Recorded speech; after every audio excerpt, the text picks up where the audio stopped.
Hi friends, welcome to ఆరిజ్ బాబు తెలుగు. అస్సలాము అలైకుం. ఎలా ఉన్నారు ఫ్రెండ్స్? నేనైతే బాగున్నా, మీరందరూ బాగున్నారని మనస్ఫూర్తిగా కోరుకుంటున్నా. ఈరోజు అయితే నేను దోసకాయ కూర అయితే చేసిన ఫ్రెండ్స్. నేనైతే ఇలా చేసుకుంటాను, మీరు ఎలా చేసుకుంటారో కామెంట్ చేయండి. 2 అయితే దోసకాయలు ముక్కలు కట్ చేసుకున్న, 1 ఉల్లిపాయ, 2-3 పచ్చిమిర్చి, 2 టమాటాలు, కొంచెం కొత్తిమీర, 2 కొబ్బరి ముక్కలు, 1 అల్లం ముక్క, ఎల్లిపాయలు, 1 ఉల్లిగడ్డ కట్ చేసుకొని ఇవైతే నేను దంచి పక్కన పెట్టుకుంటా ఫ్రెండ్స్. ఈ మిశ్రమం అయితే నేను వేసుకుంటా, బాగుంటుంది టేస్ట్.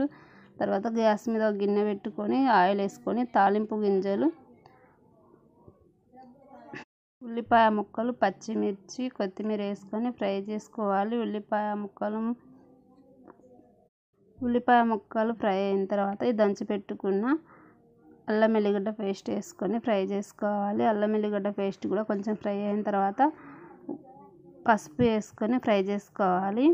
పసుపు ఫ్రై అయిన తర్వాత కట్ చేసుకున్న దోసకాయ ముక్కలు వేసుకొని కొంచెం సాల్ట్ వేసి కలిపి మూత పెట్టుకోవాలి. ఆయిల్లోనే బాగా మగ్గుతుంది. ఈ దోసకాయ ముక్కలు ఆయిల్లో మగ్గిన తర్వాత కారం వేసుకోవాలి. ఇప్పుడైతే కలిపి మూత పెట్టుకుంటున్నా.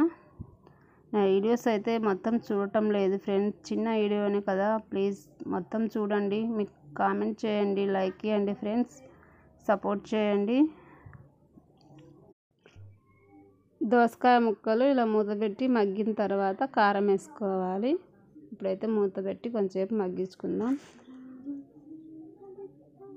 దోసకాయ ముక్కలు ఇలా మగ్గిన తర్వాత కారం వేసుకొని, కారం కూడా మగ్గిన తర్వాత టమాటా ముక్కలు వేసుకొని మూత పెట్టుకోవాలి. 1 నిమిషం మూత పెట్టి ఉడికించుకుంటే టమాటాలు కూడా మగ్గుతాయి. ఇలా అయినా తినొచ్చు. నేనైతే కొంచెం చింతపండు పులుసు వేసుకుంటా ఫ్రెండ్స్. నాకు ఎందుకో కూరల్లో కొన్నిట్లో చింతపండు పులుసు వేసుకోవాలనిపిస్తుంది. కొంచెం అయితే చింతపండు నానబెట్టి పులుసు వేసుకొని కొంచెం 1 నిమిషం ఉడికించుకొని తర్వాత ధనియాల పొడి, కొత్తిమీర వేసుకుంటే అయినట్టే ఫ్రెండ్స్. టేస్ట్ అయితే చాలా బాగుంటుంది. నేనైతే ఇలా చేసుకుంటా. మీరు ఎలా చేసుకుంటారో కామెంట్ చేయండి ఫ్రెండ్స్.